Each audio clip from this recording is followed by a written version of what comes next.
Pasok-pasok na ako dito sa loob. Tapos saka siya magpaligo ng sasakyan niya. Hindi ko biro buang talaga. Ay, nako. Mga kapapakdong ba pinapasok ako dito sa loob.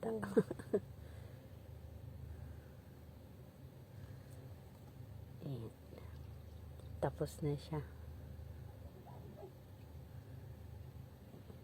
Naging patay na niya ang gripo.